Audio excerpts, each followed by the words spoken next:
it would be really good to briefly go around and say who we are, if we represent an organization or a division of the UN or a mission, and maybe how you knew about today's meeting. So we'll save our speakers and moderator till the very end, all right, and then I'll introduce them. So, Martha, why don't we start with you? Okay. Martha Weil, I represent the International Association of Gerontology and Geriatrics, and I'm the corresponding secretary for this NGO community. Katie Weiss, I represent Global Aging Network, which is also known as the International Association of Homes and Services for the Aging, or IASA, and I'm the treasurer for the Committee on Aging. Hi, I'm Erica Daw, and I'm with ARB, but I'm actually with ARB Office of International Affairs. I'm also the co-chair of the Stakeholder Group on Aging, where we advocate for older persons in the 2030 agenda, and I'm on the board for the NGO Committee on Aging. Hi, I'm Frances Zainuddin, representing International Federation on Aging and Grey Panthers, and I'm also on the board of the Committee on Aging. So it's lovely to see all of you here. Dr. Amina Ali, OBGYN here in the United States, but we're representing the Republic of the Gambia, and we're also representing Women and Children's Mission for the UN Declaration of Human Rights. Good morning. Afternoon. Good afternoon. My name is Hananiah Shabazz. I represent the Zayd Ibn Harith Islamic Center. I am the imam here, and I'm with my wife. Good afternoon. My name is Melissa Cueto. I am a Master's in Social Work candidate at the Fordham Graduate School of Social Service. And I am also a member of the subcommittee on xenophobia and social integration with the NGO and the Committee of Migration. Hi, my name is Robin Faulkner. I'm a social worker, and I'm representing an agency which is called PSS. I work in a caregiver support program for seniors. Good afternoon. My name is Jean Black.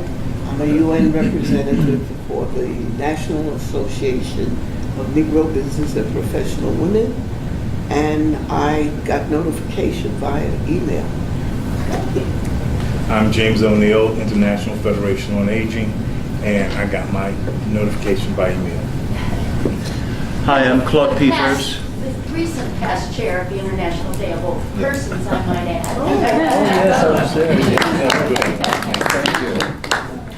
I'm Claude Peters. It's a pleasure to be here. I got my invitation and email, and I have no idea how. I'm just a regular post-young person, senior, who was at the International Day of Older Persons, and it was very, I think, fortuitous because I happen to be one of the post-young members of the LGBT community. I've volunteered at Gay Men's Health Crisis in the prevention department. At God's Love, We Deliver.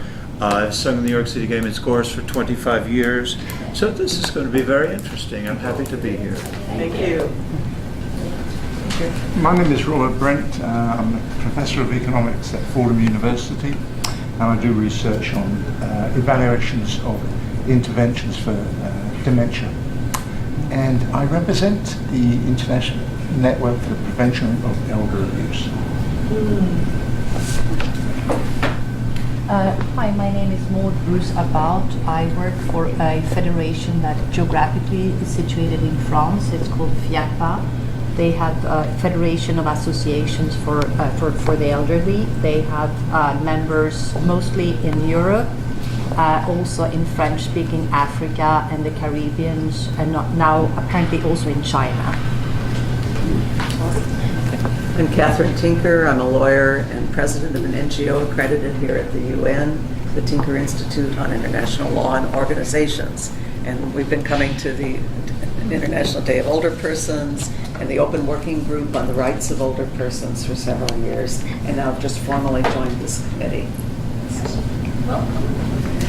Hello, Christian Curtis. I'm Human Rights Officer for the Office of the High Commissioner for Human Rights here, and I've been a focal point for the working group on older persons for many years, and now I'm gender and women's rights advisor at the New York office of the High Commissioner.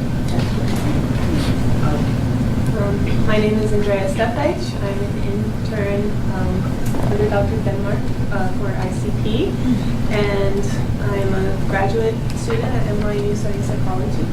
And I also got to attend the International Day of Older Persons event. Hello, my name is Whitney Smith. I'm also an intern for ICP and a master's student at Pace University. And I attended the International Day of Older Persons event as well. Hello, my name is Chala.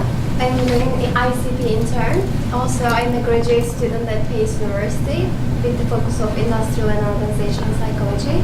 And we are also working in the psychology day with you. My name is Elaine Arroyo. I'm a professor of psychology. I'm here on behalf of the International Council of Psychologists. Well, I'm Florence Denmark. I am on the faculty at Pace University, but more importantly here, I am a longtime member of this committee and a former chair, and I don't know exactly the dates, but I was. But I love this committee. Great. Thank you. There's somebody there. No, yeah, we got somebody back here too. Nora Gorman, NGO for the American Association of Family and Consumer Sciences. Okay. And in the back, Connie? Yes. Connie Bibrovsky, Professor of Educational Psychology at Rutgers University, retired now, and currently a member of the NGO Committee on Aging. Ranjit? I'm Ranjit Jayanti. I'm a member of the NGO Committee on Aging and also represent the Guild of Service from India, which takes care of women and children. And thank you all for coming. Hello, my name is David Topchishvili. I represent Division of Senior Services in Bergen County, New Jersey. And we provide, I do program monitoring and evaluation, and we provide various programs and services for older persons and also disabled 18 and up. Hi, I'm Valerie Levy. I represent the International Federation on Aging here at the UN along with my other colleagues. And I've been a longtime member of the Committee on Aging and former co-chair of the International Day of Older Persons. Wonderful to see everybody here and look at this event.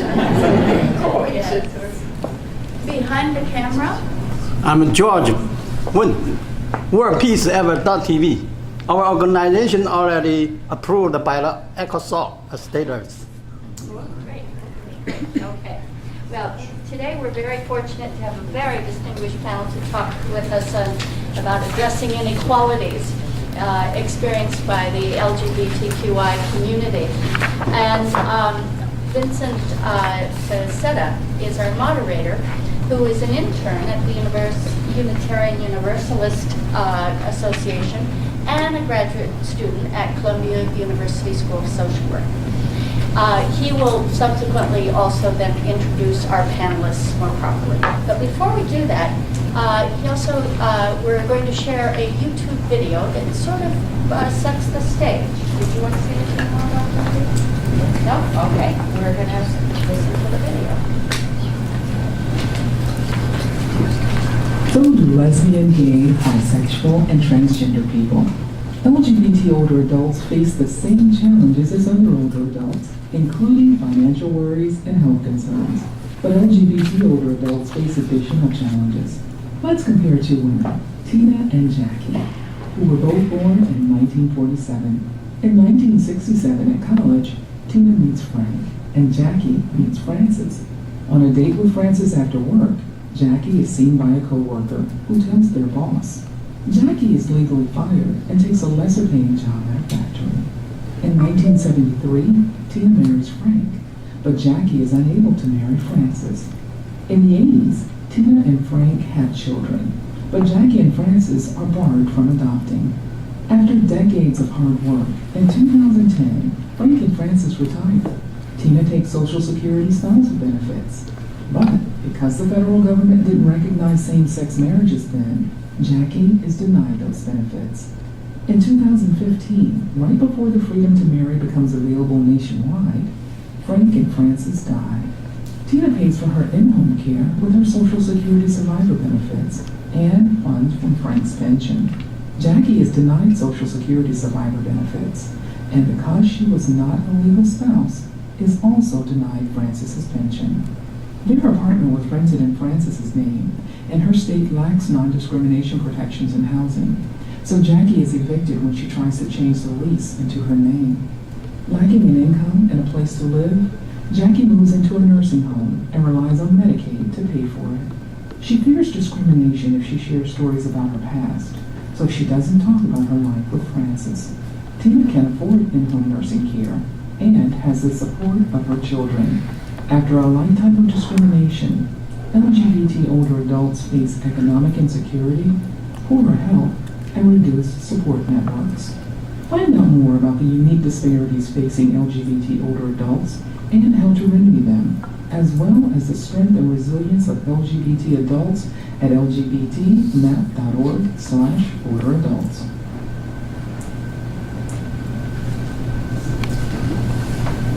Good afternoon, everybody. Can everybody hear me okay?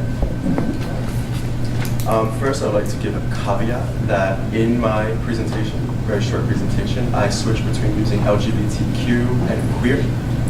I understand that there was a packet of definitions presented to everybody. Well, queer may have some negative connotations to older people. It's being used by younger generations to encompass all different identities.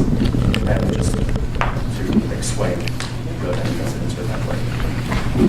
So good afternoon, everybody. My name is Vincent Aceta. I use he, him-based pronouns.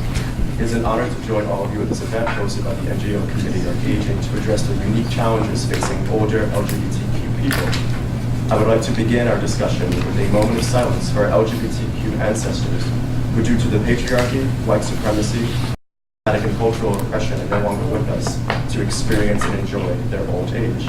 I invite you to reflect on all the human life lost through this violence and isolation.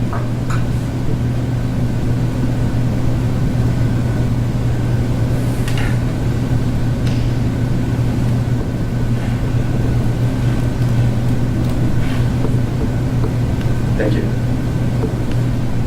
While many lives have been lost, there have been many successes. The world regards LGBTQ identities today very differently than in the past. And we owe all that to our queer ancestors.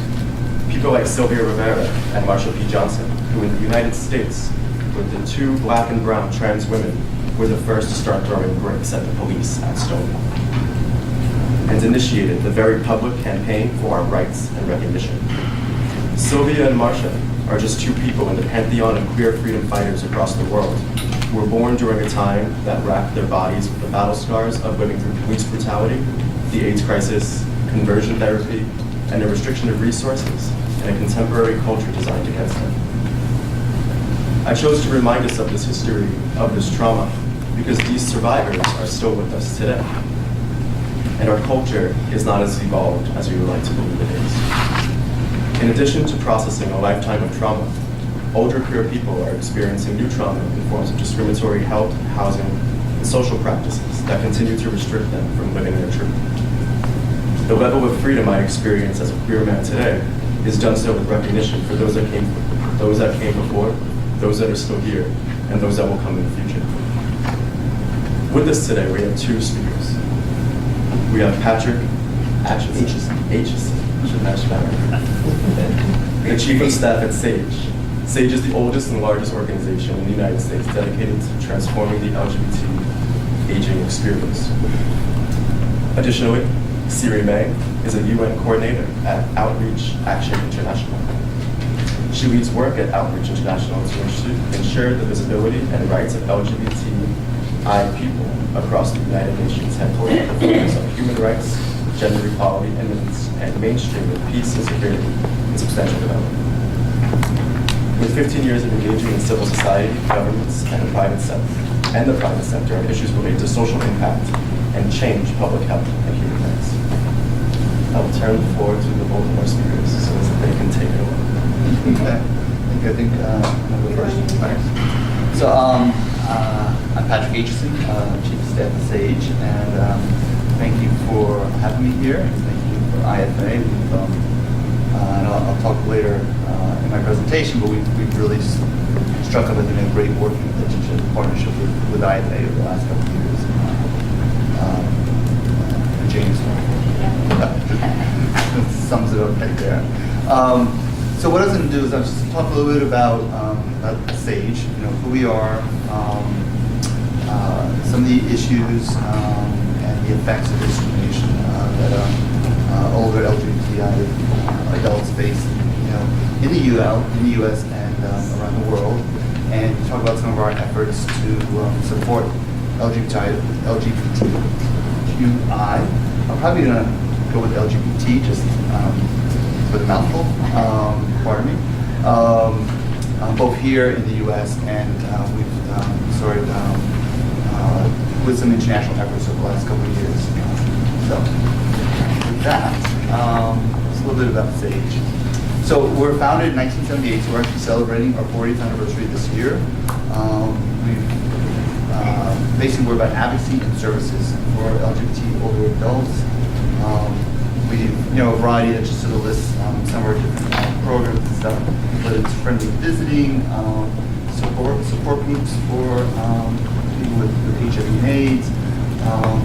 We have funding for the National Resource Center on LGBT Aging from the U.S. government. And what that does is that allows us to provide cultural content training to area agencies on aging around the country. We opened the first LGBT Senior Center here in New York back in 2012. Right now have 5 LGBT Senior Centers here in New York, and we're in the process of building 2 LGBT-friendly, affordable senior housing centers, senior housing developments, which will have SAGE centers on the ground floors.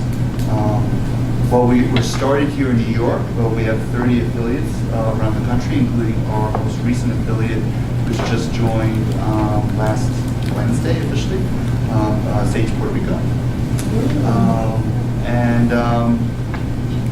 With the new administration, there's been some issues the last couple of years. So there's a couple campaigns, or 2 campaigns I'll just mention.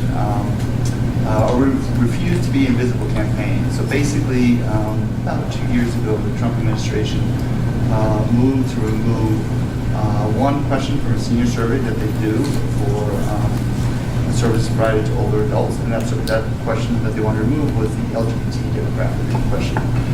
Our feeling is if you don't recognize and count people, then you're not going to provide services to them. You're not going to figure out what's missing. What's not being addressed. We activated our folks both here in New York and our affiliates and our partners with this Refuse to be Invisible campaign, and we did succeed in getting LGB added back to the survey. It's still unclear what's going to happen on T for trans. We delayed it enough that it remained in the survey last year, but I do expect the Trump administration to remove that demographic part of the question from this year's survey. And then there's the Care Can't Wait campaign. Basically, there's been a movement by the current administration to allow healthcare workers, if they feel, or organizations, if they feel that it's against their religion, that they're allowed to discriminate. Which basically means there you are, some of the most vulnerable, trying to get into a nursing home, assisted living facility, and people can say, no, we don't want to serve you. So we're trying to push back against that. I'm going to go through this really fast because this is basically what's covered in the video. These are just some of the challenges that are faced in a lifetime of discrimination. We need to rely on the family's choice because most people, or a number of older adults, were disconnected from their families, and there's a lot of unequal treatment under the laws and programs. Just some of the discrimination that's faced. There's a study that shows that 48% of older same-sex couples in the U.S. face discrimination when applying for housing. And we also work with a lot of, starting to work with a lot of partners around the world. So we also found, like down in Costa Rica, El Salvador, and Panama, partners there found, most elder homes won't admit same-sex couples. So discrimination here is not, it's not just in the U.S. It's happening, obviously, everywhere, and maybe more so in a lot of countries. 80% of gender identity minorities and about 40% in Australia expect discrimination from Asian providers. 36% of LGBTQ elders in Australia and 40% in the U.S. don't disclose their identity as providers because of discrimination. So if I'm not going to mention to my doctor I'm gay, then I'm not going to be open and be able to truly get the services I need. Social isolation. We worked with ILGA and REWE this past year on a survey of 75 countries. I think 116,000 or so people were surveyed around their attitudes towards the LGBT population, and it found just a large number are not comfortable with socializing with LGBT people. Of course, if you're not comfortable socializing, you're probably not going to be comfortable with them in other aspects of life and work and so on. I'm going to just, in the interest of time, I may just move through these slides quickly. I mean, there's a lot of health disparities. The internalized stigma, has led to increase of non-healthy behavior. Excessive drinking, smoking, drug use. We're seeing more and more, especially in the U.S. now, more than 50% of the population has HIV is over 50. And what happens there is you're dealing not just with HIV, but there's a lot of comorbidities going on. Studies seem to indicate that people age a lot faster with HIV, so maybe a decade faster. So there's just a lot more health issues going on, on top of the HIV that's coming up. And again, socialization, big support networks. They present a lot of challenges. You mentioned, dementia earlier. If you don't have your family of origin as you're going through dementia and Alzheimer's, it's even harder to deal with that, because if your network of friends or other LGBT older adults, they're probably going through some of their same health issues, and so it's just, you see how that would be more challenging, and less likely to access care and services because of fear of discrimination.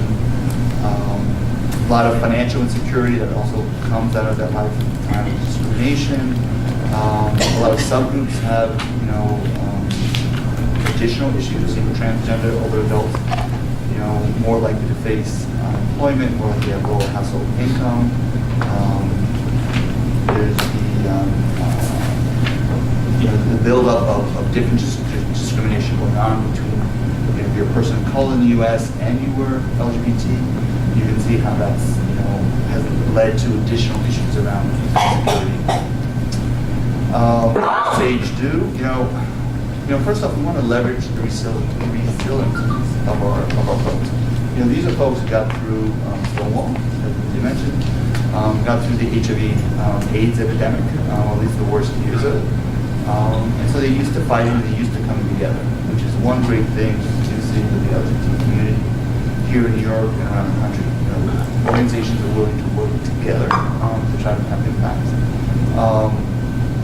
I touched on some of the different programs, SAGE centers, friendly visiting, case management, legal assistance, and our new effort the last few years around LGBT-friendly elder housing. Not just what we can build, but we're trying to push our cultural competency training throughout the country to ensure that you can only build so many.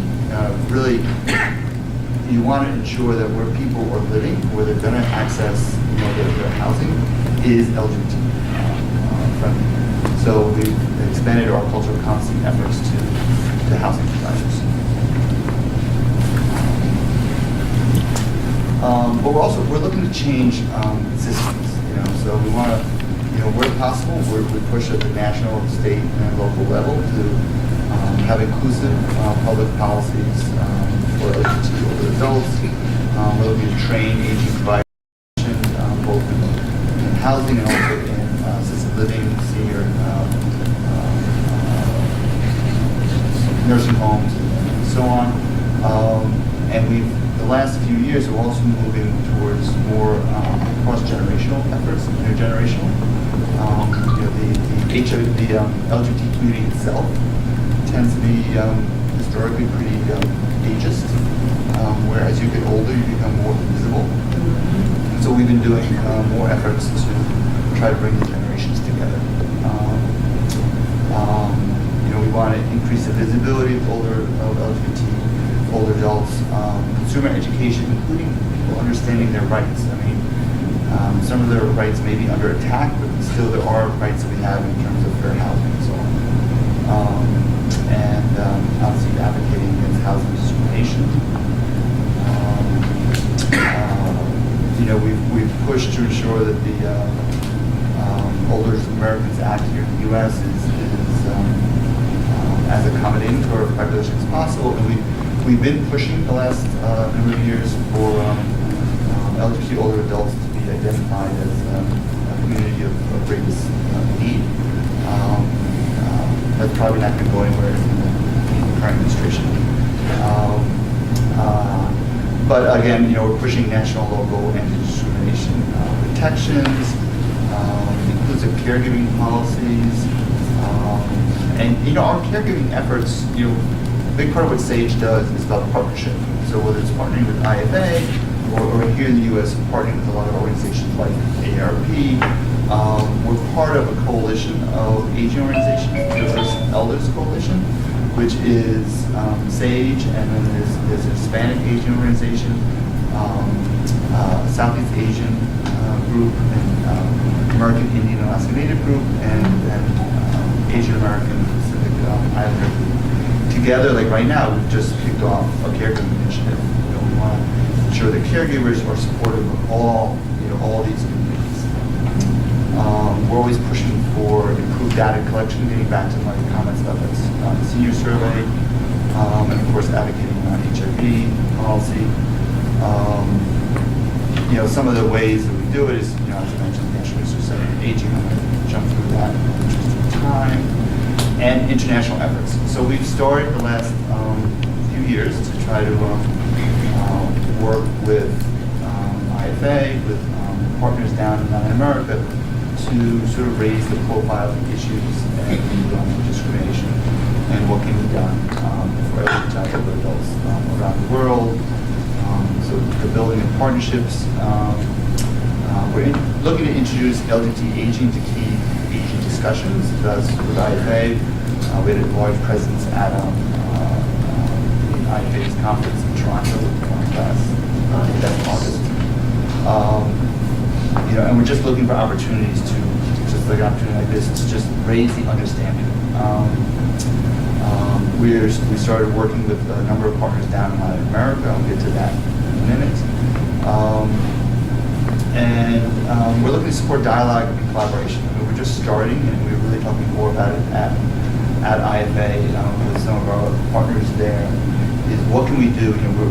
We've got folks in Australia, in Panama, in Costa Rica, in Kenya who are doing work on the ground. What can we do? Can we learn from each other more? So we're working on how can we more effectively share information, so we don't have to keep reinventing the wheel. Obviously, things have to get tailored for what's going on in a particular country or community. But maybe 50 or 70% is useful, and then you have to make the adjustments that make sense in your area. And we're looking at collecting disseminated data. Partnership with IFA, as I mentioned, with IFA without Canada, we really brought the LGBTQI theme to the last conference. We had an international working group of about 12 or 15 organizations from around the world, covering every continent, I guess, except for Antarctica. And we drafted an international call to action. I'll pass around this card. We're basically in call to action, we're asking organizations and governments to acknowledge the issues faced with discrimination, historical discrimination faced by LGBTQI older adults, and to pledge to do what they can to make changes. That's sort of summarize it.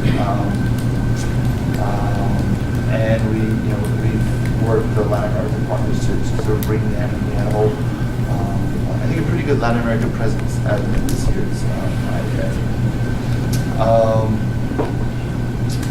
This just highlights what happened there. Michael Adams, our CEO, and also Brenda Appleton from Victoria, Australia, who's trans, both spoke at the pre-summit, which was a great platform to raise awareness beyond the LGBT community. Often we end up, it's very easy to communicate to ourselves, exactly, to our own community. But we want to find options to spread the word and enlarge the understanding. So we had town hall sessions. Michael opened the initial sessions talking about that survey I mentioned. There's about 24 LGBTQI focused workshops or paper presentations. I think there was one workshop in Brisbane 3 years ago. So it's trying to make, just trying to raise the profile. And we were invited in a series of webinars and launched, as I said, the call to action. This talks a little bit more about the call to action, but I'll pass around the part later. Our focus internationally in SAGE, we've had a special focus on Latin America. Over the last 4 years, we've developed a good partnership with organizations in Bolivia, Panama, Costa Rica, and El Salvador. We're trying to work with them to both support their efforts and come together. We've been able to, the benefits of having a united voice allowed us, as our partners, but it allowed us to go to the Inter-American Commission on Human Rights. So as a group, we reached out to the Inter-American Commission on Human Rights for OAS, and we actually got a hearing, so we were able to, the four of the organization SAGE and 3 of the Latin American partners went and presented on the issues, and we continue to engage with IACHR on those efforts, and we're open to ideas and how can we do more of that with other governmental organizations around the world. And that's it. I just want to go back to one great thing I think that we did is we brought Sasha, who's pictured there, who's a trans elder from Bolivia, and we also brought Angel from Panama, an older gay activist, human rights activist in Panama, to speak at the conference. Because often it's other organizations, staff talking. So we wanted to, not that I'll say it myself, I'm gay, but I'm not quite an LD yet. I'm on my way. But we wanted to have, where possible, we want to get the voices of our elders, whether it's SAGE's efforts here in the U.S. We're always looking to have elder spokespeople speak, or like this opportunity at IFA. So that's sort of what we've been about. SAGE is about working on the U.S. international.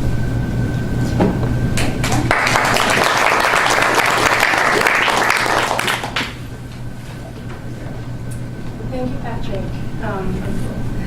Thank you for such a thoughtful introduction as well. It was really beautiful. And thanks for having us here and for the invitation. As Vincent said, I'm Siri May and I run the UN programs for Outright Action International. And we're a 28-year-old international NGO, also with ECOSOC status here at the UN. I look around the table and there's quite a lot of ECOSOC organizations here, and so I'm sure you'll appreciate it when I say that there are not many LGBTI organizations that have ECOSOC accreditation. It's very difficult to be ECOSOC accredited. I was recently in Seattle giving a presentation to the Gates Foundation, and I found out that the Gates Foundation is still not ECOSOC accredited, despite trying for years. We tried for 10 years.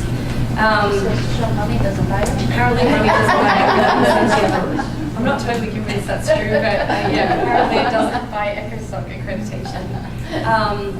So we began 29 years ago in the Bay Area in San Francisco, and we sort of began really at the height of the HIV epidemic, HIV/AIDS epidemic here in the US. What's different about Outright than the International Gay and Lesbian and Human Rights Commission is that really from its genesis, it had an international perspective. So while other organizations started to organize here in the US for some basic human rights on issues around dignity and access to healthcare service provision, adequate treatment, evidence-based public health interventions here in the US, what was then called IGLHER, which was a very awkward acronym, so I'm kind of glad it changed before I started, really thought about their brothers and sisters around the world. And their first act as an organization was to start illegally smuggling drugs into the USSR. And the drugs that they were smuggling were antiretrovirals. And they did that because they really understood that despite the challenges here at home, there still were increased challenges globally, and that as Americans, they felt like they had something to offer to their international LGBTI community. As you can tell, my accent's not American. Outright is in fact international. We have programs generally in most regions of the world, depending on how the composition goes. Sometimes it's a little bit difficult to work in some regions of the world. And our programs range everything sort of from on-the-ground capacity development for law enforcement in the Philippines. And I just want you to reflect on that for a moment. The Philippines is not a very friendly place at the federal level at the moment. We know a lot about the Duterte, and we know a lot about extrajudicial executions, people being targeted for suspected drug use on the streets and killed, sanctioned by the state for that crime. So you wouldn't think this is really a country you want to go in and do capacity development for law enforcement agencies. But I think this time really calls for creative strategies, and Outright has, after hearing in the Universal Periodic Review with the Philippines, utilized a commitment that the Philippines made in that space to go in at the local level in Quezon City, and we've now trained in 3 different regions over 6,000 police officers. And many of them it's really changed a lot of things on the ground. It's one example. I don't have a lot of time to tell you the breadth of our program delivery, but I think it's always nice to reflect on the way in which when you access at a local level, when that macro level is closing, and still pursue the things that I know many of us in this room will be sharing, which is a commitment to universal human rights and dignity. I don't work on the field. I used to, but for the last 2 years I've been working here in New York, and my job is to run the UN engagement for Outright Action International. And I take that job really seriously because we are the only LGBTI organization with ECOSOC accreditation working in the UN headquarters system. There's 2 of us, sometimes 3. I have a lovely intern in the room with us, I know. And we really are covering the breadth of the UN headquarters system. So we work historically primarily in the 3rd committee. Hands up, who knows what the 3rd committee is? I'm so sorry. Yeah, I know, I see you there. 3rd committee is one committee of the General Assembly. It's in session right now.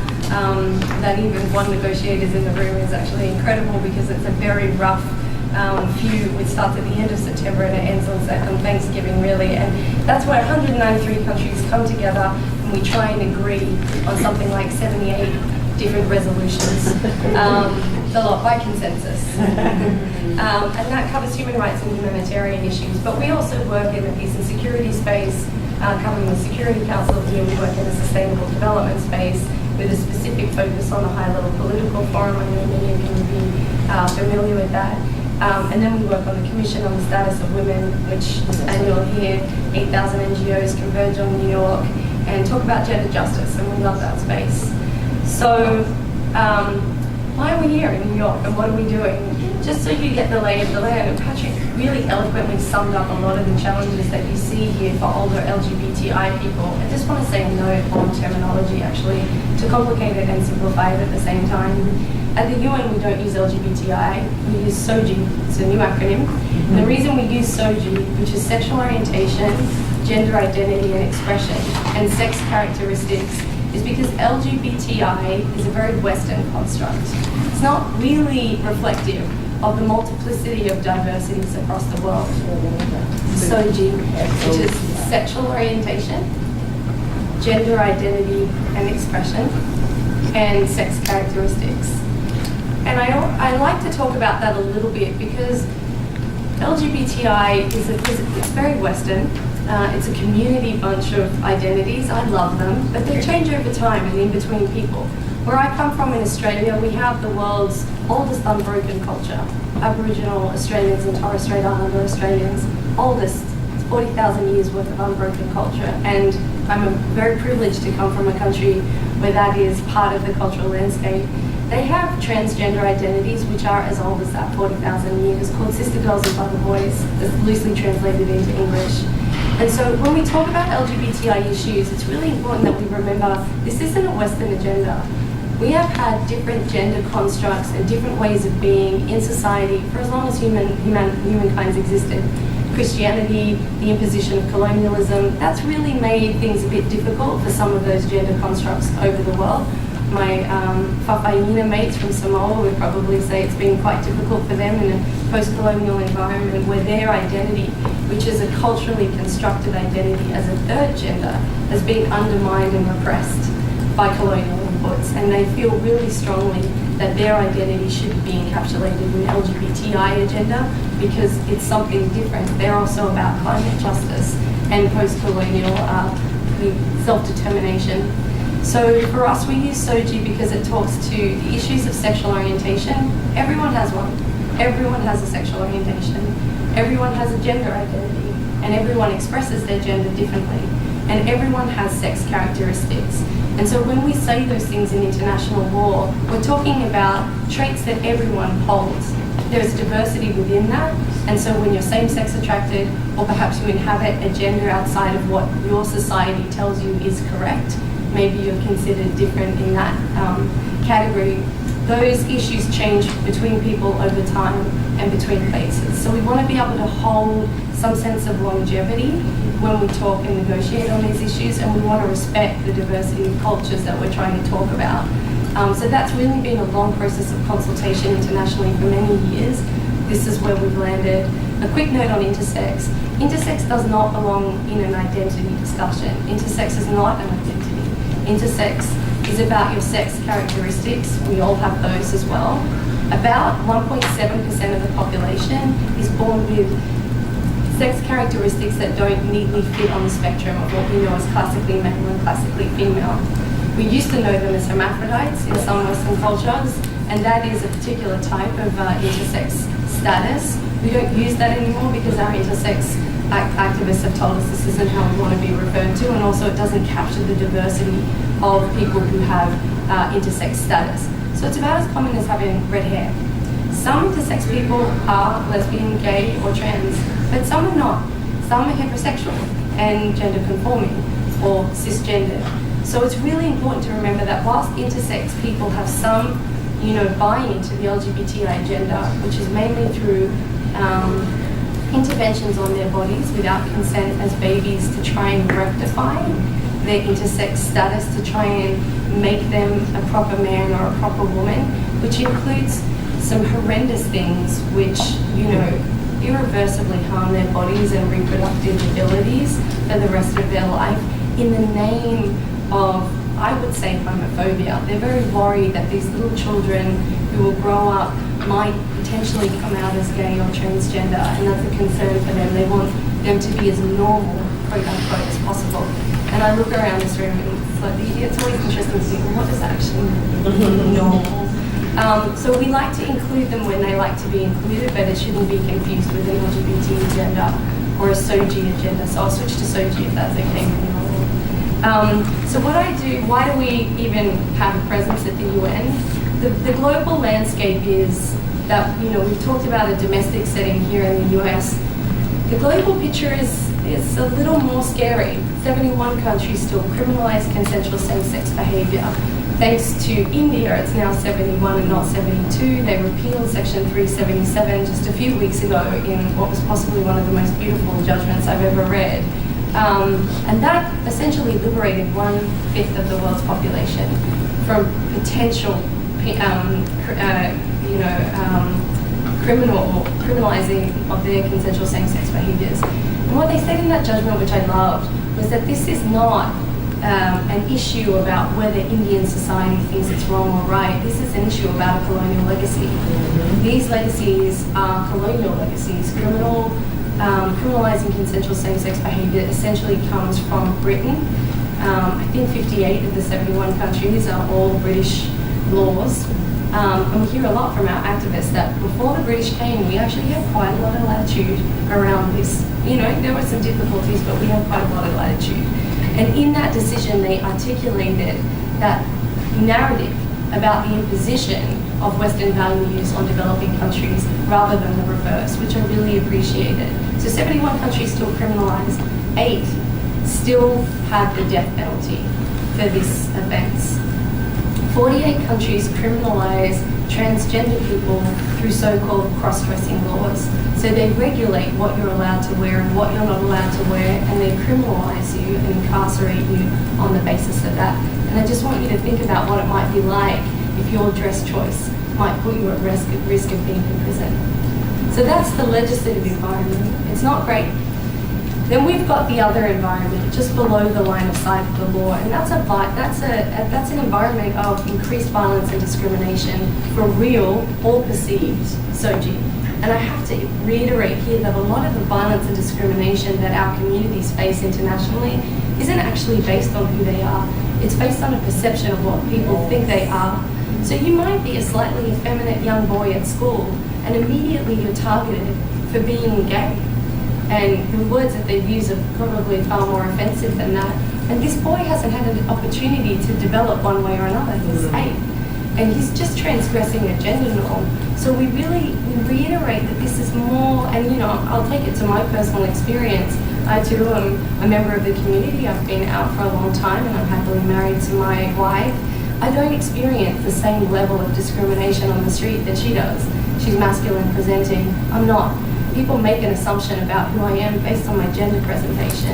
And so it's often conflated that sexuality and gender might mean the same thing.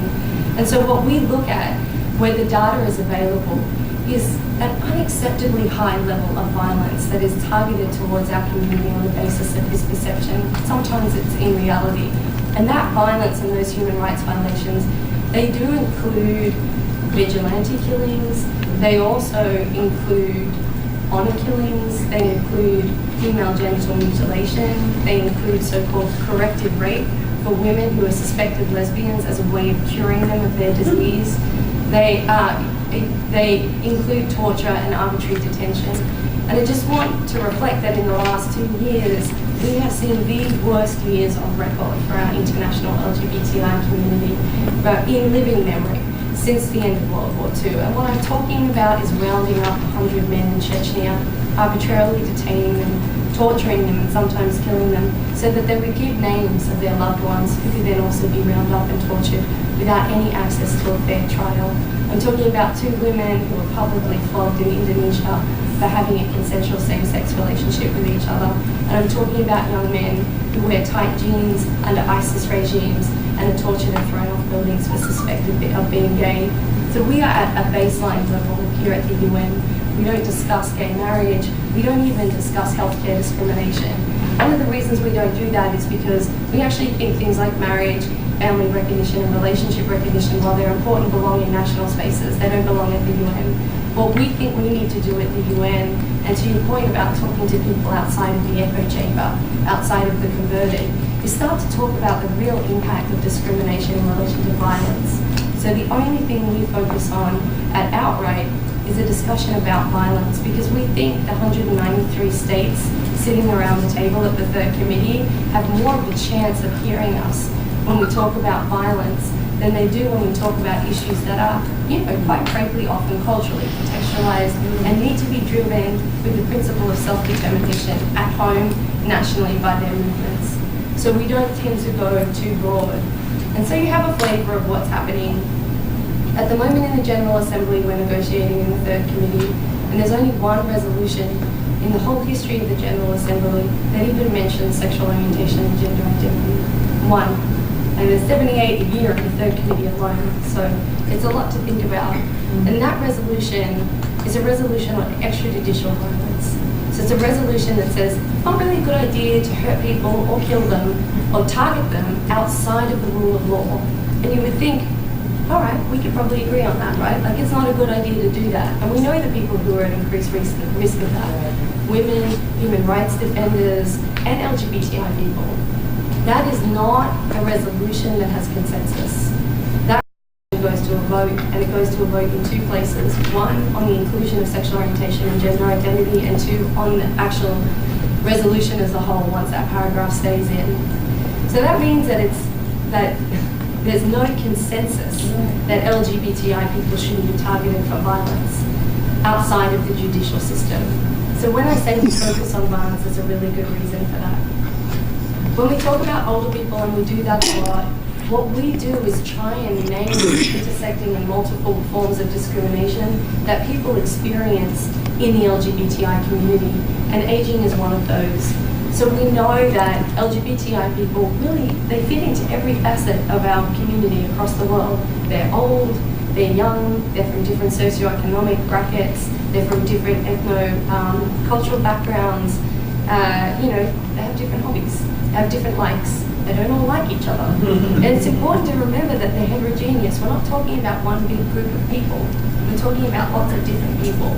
And for us, we monitor resolutions. So for example, there's one on aging at the moment. I don't hands up who's following that in the committee. Any of you? And what have we seen in the aging resolution this session? We've seen hostile language inserted by certain states about the family.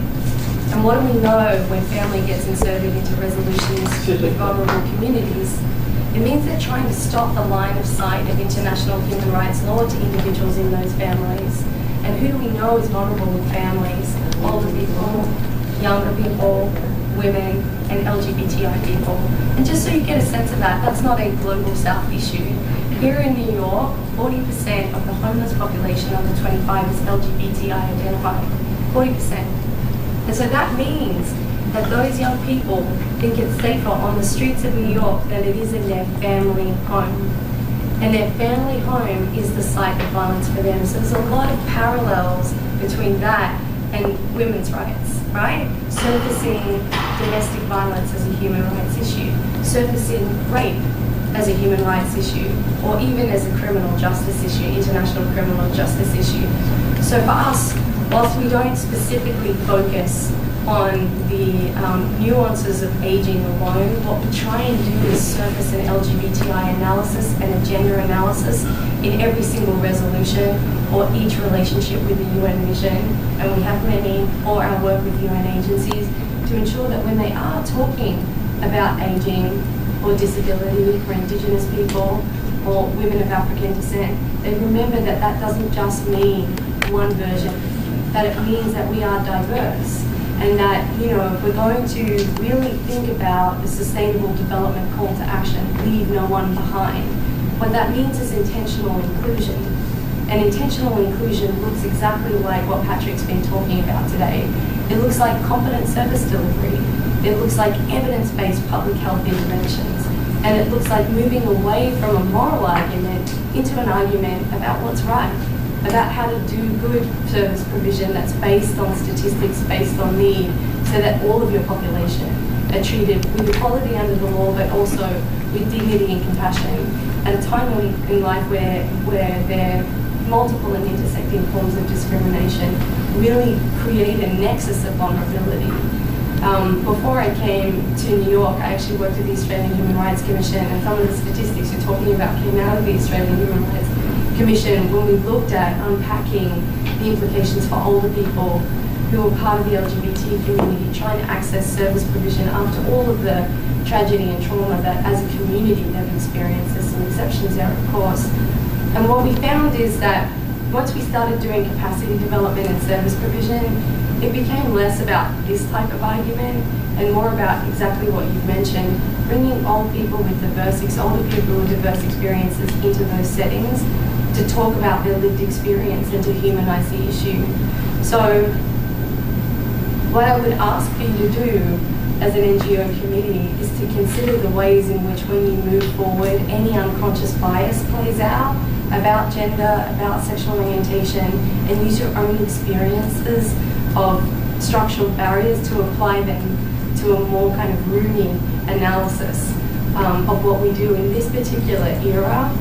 And I think it is an era at the moment, I hate to say that, I was hoping it was an anomaly, where we see reduced space for civil society that impacts self-determination. where we see a crash down on human rights rhetoric, and we see the most vulnerable communities across the world targeted first. Because what do we know? When authoritarian regimes start, the first people they target are the most vulnerable. And that is older people, and it is LGBTI people, and it is women, and it's people with disabilities, and it's environmental activists and human rights defenders. So we all need each other right now because we believe in the system, we believe in multilateral engagement, and we believe in the universality of human rights. So I'm really happy that you've invited me. I hope the talk is not too technical and weird and focused on UN headquarters. And yeah, it's a pleasure to be sitting with you, Patrick.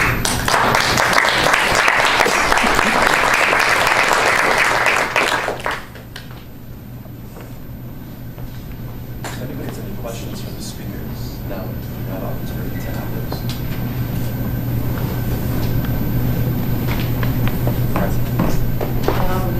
Hi, thank you very much. I'm Frances Amerden, a member of the NGO Committee on Aging, and also co-chair of the subcommittee on a convention to protect the rights of older persons.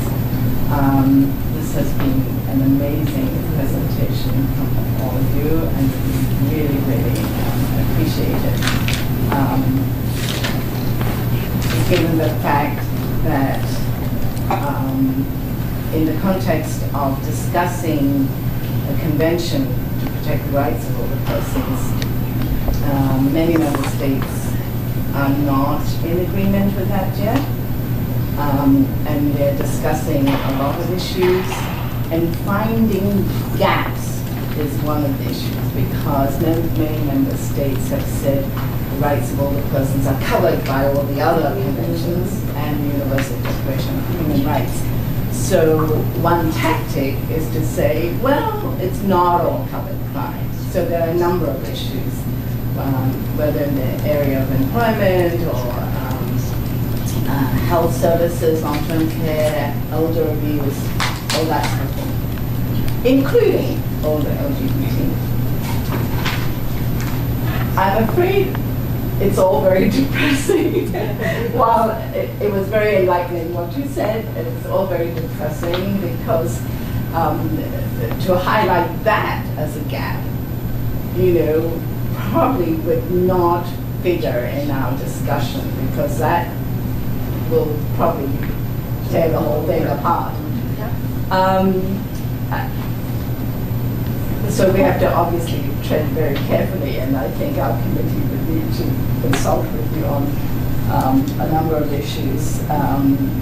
Just to say that IFA, at the last open-ended working group, IFA was introduced this issue in a side event. It was the first time ever at the UN. And it's very well attended, but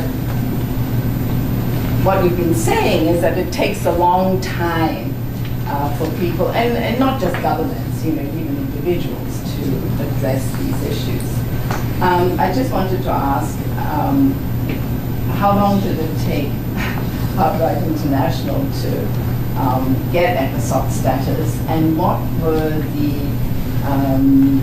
difficulties associated with that? And having got ECOSOC status, how do you, and we've touched on this already, in terms of how do you get the issue into the discourse by member states? Because irrespective of resolutions or decisions, just to get a discussion is already a big deal. So I'd be interested in how that is done. Thank you.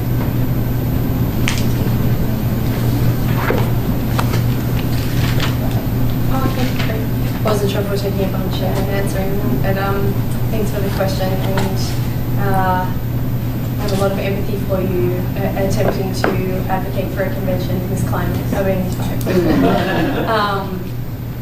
So I guess the question was, how long did it take us to become ECOSOCs, to have our ECOSOC status accredited? What were the challenges, and then how did we win visibility on SOGI at the UN? 10 years it took us to register. The challenges were states that would block our application for multiple reasons that were never the real reason. Any of you that spent time in the NGO committee, ECOSOC NGO committee, know that that type of blocking is not unusual.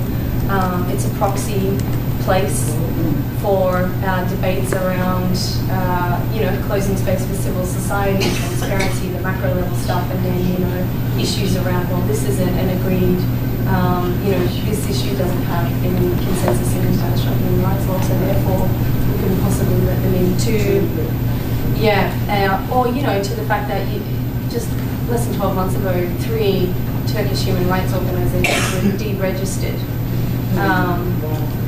Which is reflective not of their inability to maintain their, CSO accreditation, but because of a push for silencing civil society and the access of civil society at the UN.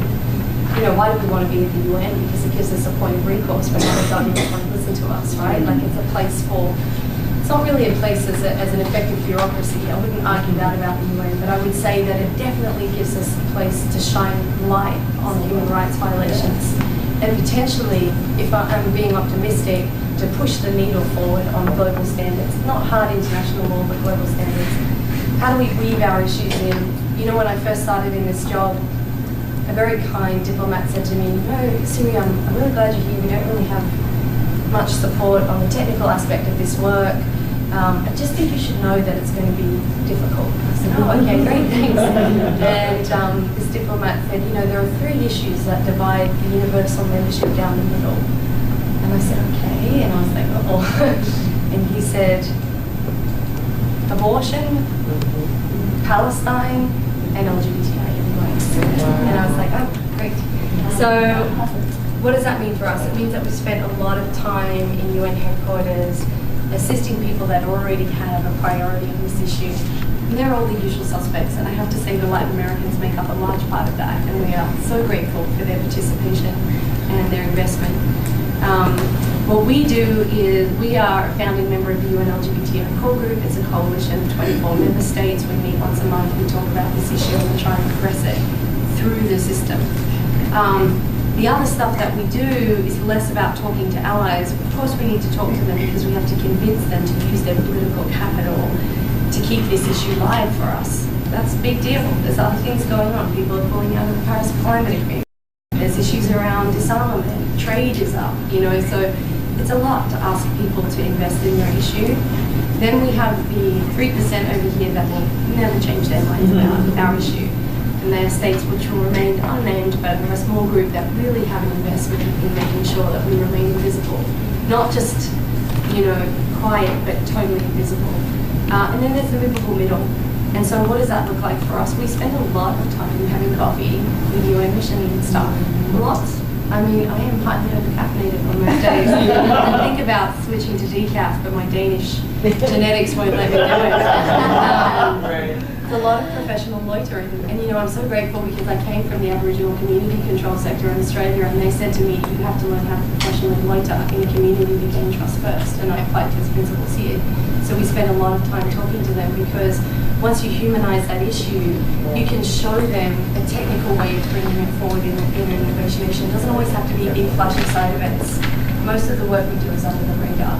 So it's time, it's investment, it's letting go of an expectation of a measurable outcome and moving into a space where what you're doing is participating in a narrative and having true dialogue with countries that actually just may not have met activists. The other thing that we're doing is bring in around about 100 human rights defenders every year to tell their own story.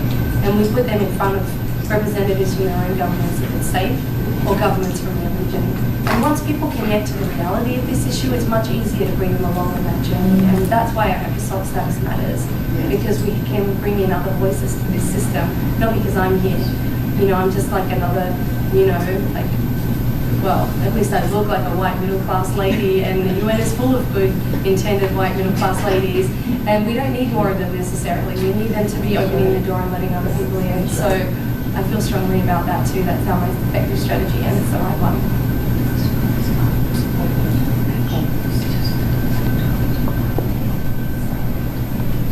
I forget everything. That's okay. You got your hand up first. Dr. Amina Ali, we are one of the organizations that we work with in the Zaid Center is dealing with veterans. And I didn't hear that pre-Don't Ask, Don't Tell, which are now aging. And I noticed that there is a big conglomerate of veterans that are now needing services that are not being offered clearly in the VA, but are not being offered even communally. One of the things as an OBGYN, there isn't a OBGYN clinic in the Veterans Administration. So you can come home from the war and want to have a baby and can't have services in the VA. So we have to vector them out. Now, in the referral, it's always to those that are comparable to what they're needing.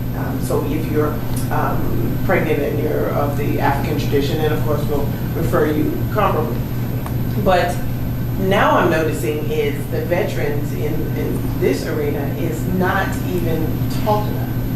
I mean, this is like the fly that was in the room that you notice but you ignore after 2 seconds. And it's uncomfortable for me because as a Gulf War veteran and someone that has served their time, and I use that introspectively in the confines of what we were told versus what we experienced, there was a moral attrition that built, and then that moral injury that came into that we're now dealing with. So the religious side or the spiritual side of that is the Moral Injury Network team, and that's what we've developed for that. Now there are members of that.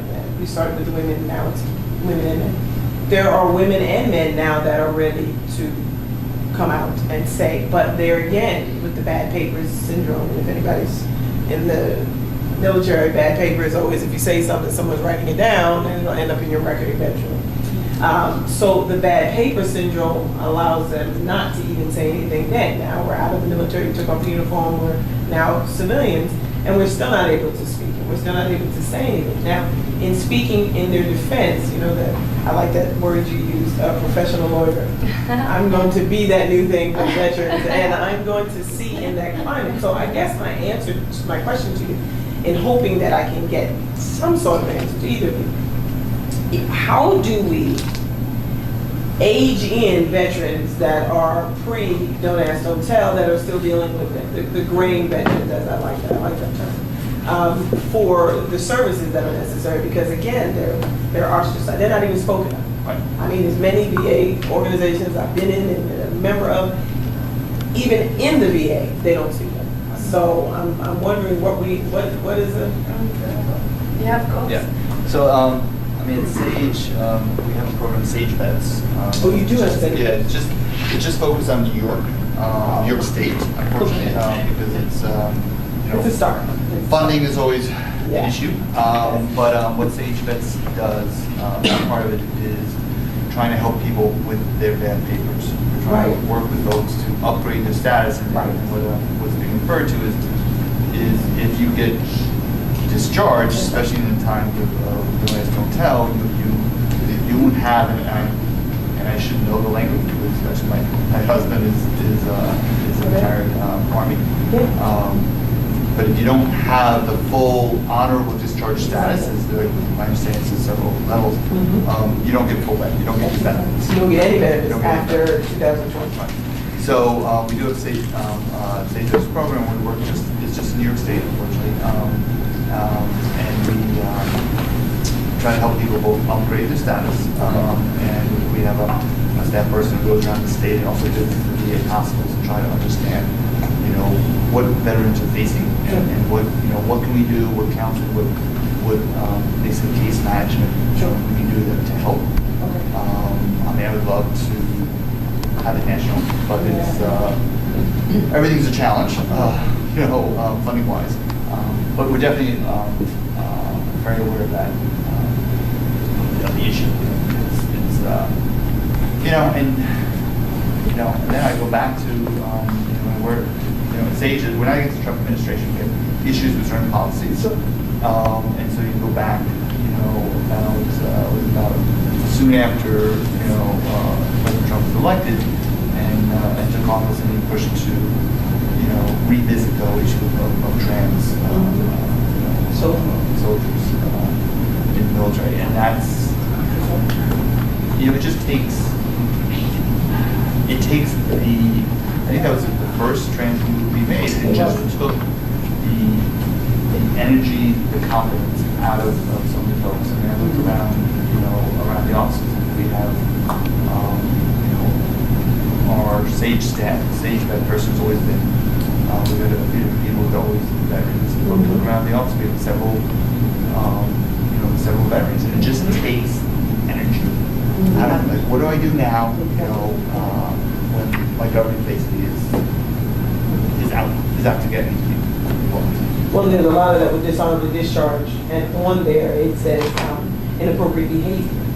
So a lot of the language even on discharge, which is kind of hard to, when you say inappropriate behavior, you almost think criminal and that side, but that's what they meant.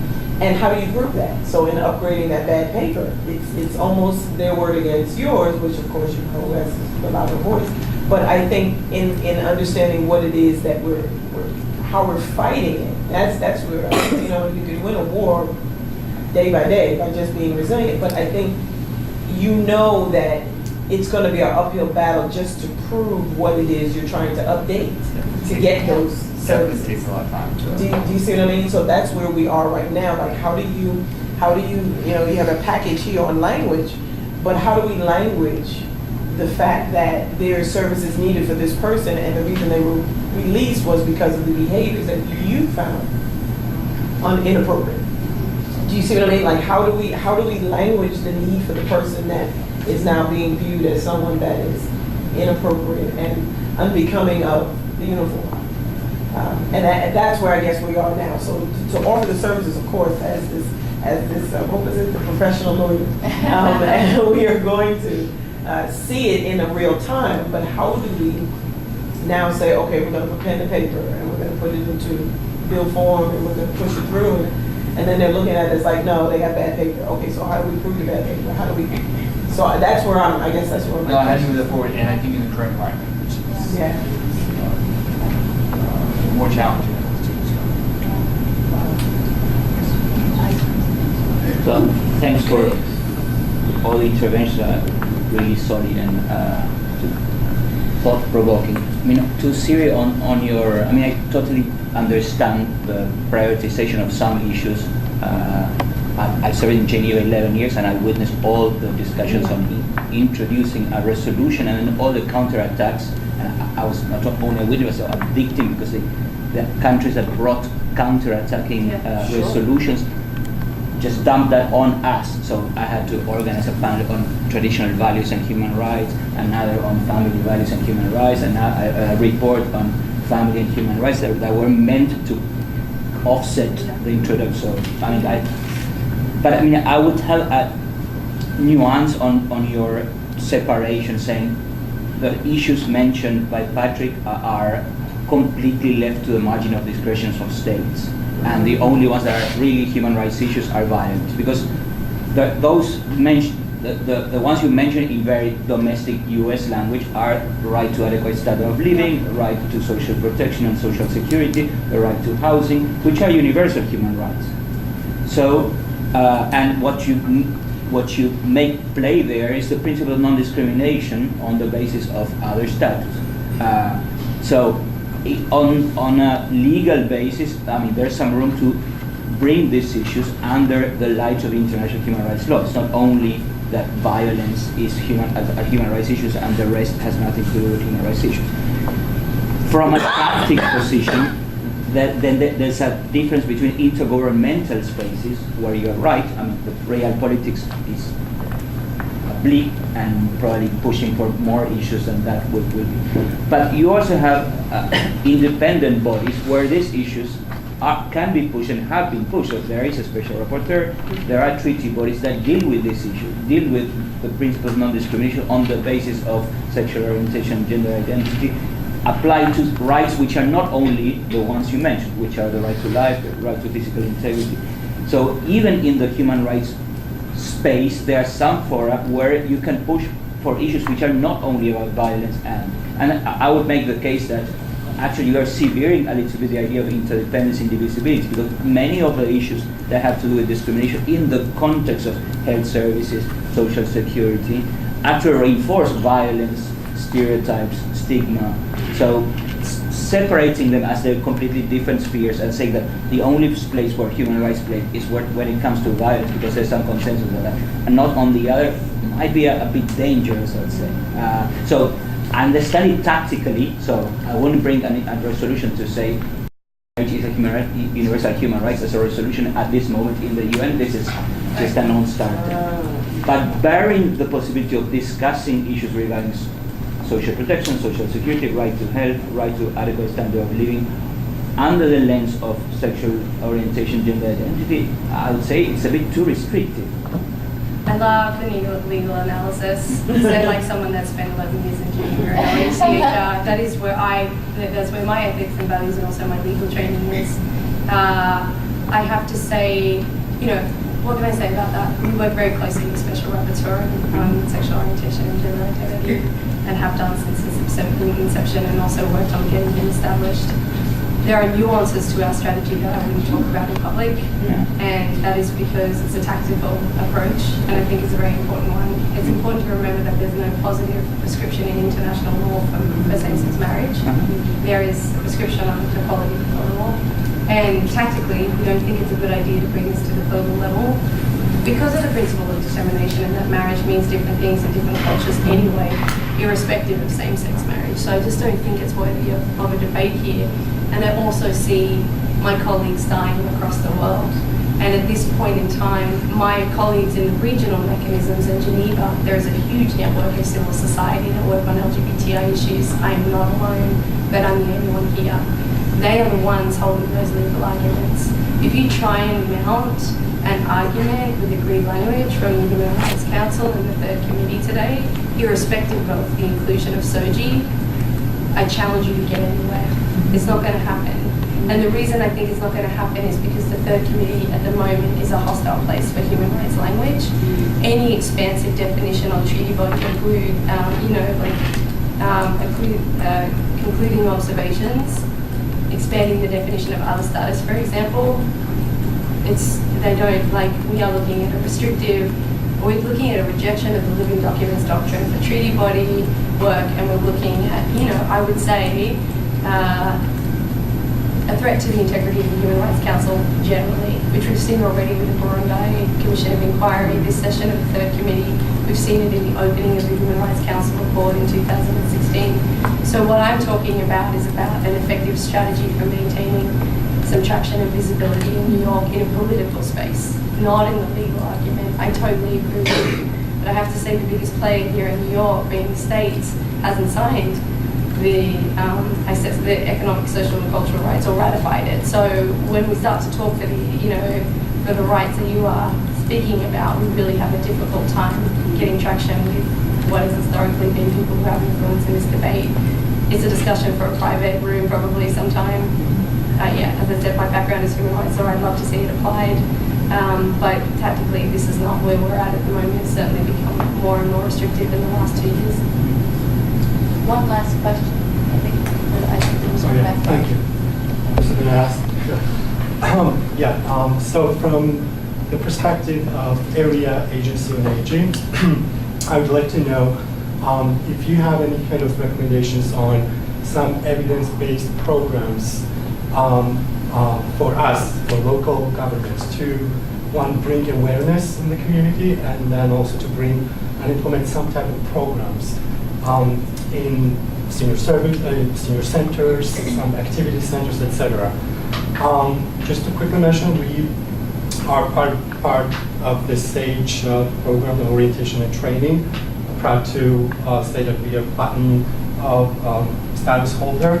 So we basically train our staff, we are fully trained on LGBTI issues, but now we are moving to the next step to bring awareness in the community, because we're still facing some stigma on that. And then we would like to know if you have any type of recommendations on different programs that we can actually bring to the centers for different organizations as well, because we partner with agencies who are providing direct services in many different areas.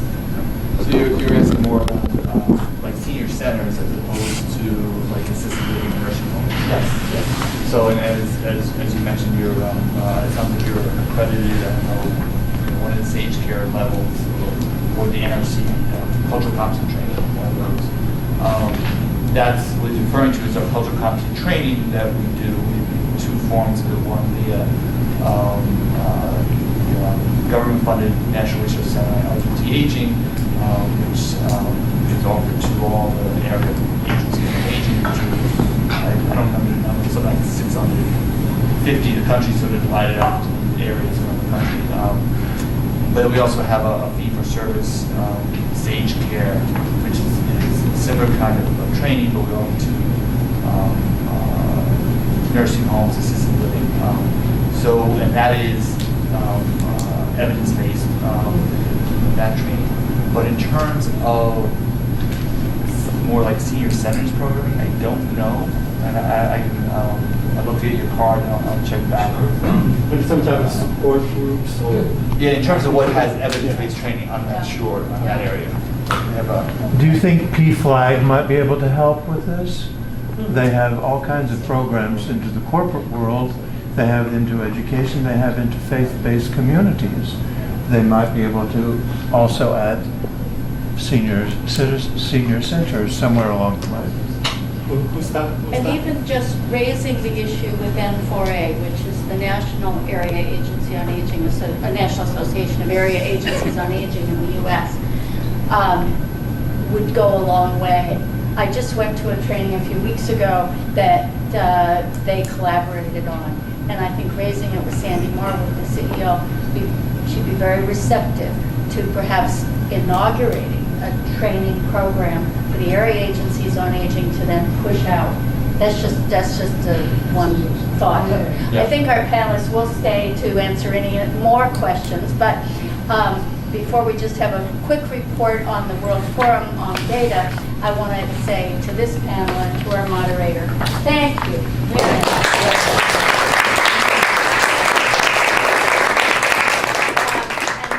I'm going to call on Erica Dar, who directs the AARP International Office here, who did represent AARP and R. Just to say, I have to cite DevX because a lot of my, because they wrote it so beautifully, I figured, let me just repurpose it. So the UN World Data Forum, that was held in Dubai, October 22nd to the 24th. UAE, and basically the World Data Forum came about due to the whole focus on the SDGs and the data revolution. And I'm sure a lot of you know about the SDGs, but if you don't, some of the interns in the room who may not know about the Sustainable Development Goals, I suggest in the interest of time you Google it. And there's a whole website out there. Suffice it to say, there are 193 member states and multiple stakeholders all involved in this process. As Siri was mentioning, and as Patrick, the whole UN agenda of leave no one behind. So the first World Data Forum was in Cape Town, South Africa, and this is the second. And we had over 2,000 delegates from 100 countries. 85 sessions. It was opened by DSG, Amina Mohammed, and she said, and I'm going to quote, "While it is clear that the data revolution is having an enormous impact, it has not benefited everyone equally. Our task is to make sure that data is available to all people. We must make sure it is harnessed to support implementation of the 2030 agenda at all levels and in all regions and countries. But we urgently need to bridge important gaps. Funding for data and statistical systems remains limited. And beyond funding, we need political, technical, and advocacy support in all areas." So they came out, so at the end of Cape Town, the Statistical Commission and some of the key players like the World Bank and private sector and people that were there came out with the Cape Town Declaration, Cape Town Plan of Action. And this time there was the Dubai Declaration. So the Dubai Declaration calls for the establishment of an innovative funding mechanism open to all stakeholders that will aim to mobilize both domestic and international funds and to activate partnerships and funding opportunities to strengthen the capacity of national data and statistical systems. The funding mechanism will be created under the guidance of representatives of statistical systems and different data and donor communities who will support the decision-making on the operational modalities and on raising resources to address the data needs for the full implementation of the 2030 Agenda.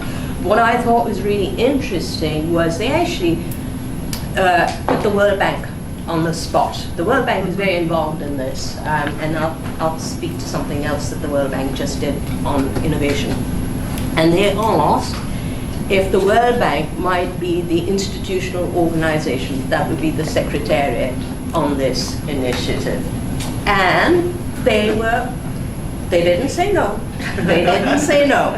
So just saying that I found this data forum to be actually taking the whole Cape Town to a whole different level. It was really holistic. The moderators were superb. It wasn't talking to statisticians, and we were not being talked down to by statisticians. It was data presented in very realistic terms. Like, we've talked about this before. That's in the Cape Town Declaration. How are you going to change it? What is your organization going to do? So, to me, it was like changing the conversation to be, like I said, more inclusive. So, some of the highlights was the launch of a data interoperability guide by a collaborative led by the UN Statistics Division and the Global Partnership for Sustainable Development Data, which identifies practical steps to help countries and development partners on the pathway towards integration of data from multiple sources for better monitoring and policy making to achieve the 2030 Agenda. Big topic, and a whole day was dedicated to trust. You know, how do we trust the data? Because we're being sort of biased. When you input the data, there's unconscious bias. So what's fed out is what you feed in. So working around all of those issues. World Bank has brought out the SDG Atlas, which I think is an amazing tool, and I recommend anybody who's interested in the 2030 Agenda to take a look at it, because the Atlas has over 180 maps and charts, and it shows the progress societies are making toward the 17 SDGs. So it's a good place to go and check on your issue area. And just to say two more things and then I'll shut up. There was nothing on aging in terms of side events. The only thing that was there was the ARB Help Age side event that we did with the UK Stats division because of the formation of the Titchfield City Group on Aging, and DFID, the Department for Development from the UK.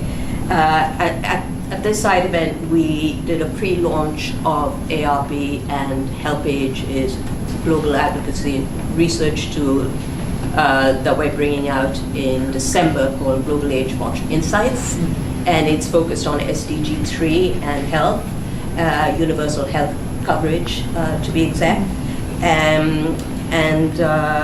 so that was, you know, I mean, with 83 sessions, it was like IFA. You know, you got to pick and choose your sessions. So, I mean, there were people there, but just to say, aging was not one of the big topics at this forum. Hopefully, yeah, precisely. Despite of demographic, and that's what I was saying. Maybe we need to get it into the plenaries for the next data forum. We need to work with the stats commission to say we want this as a topic, and then to say in closing that the next data forum will be 2020, and it will be in Bern, Switzerland, October 18 to 21.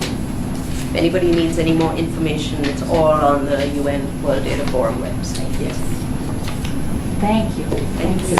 All right. And we were in a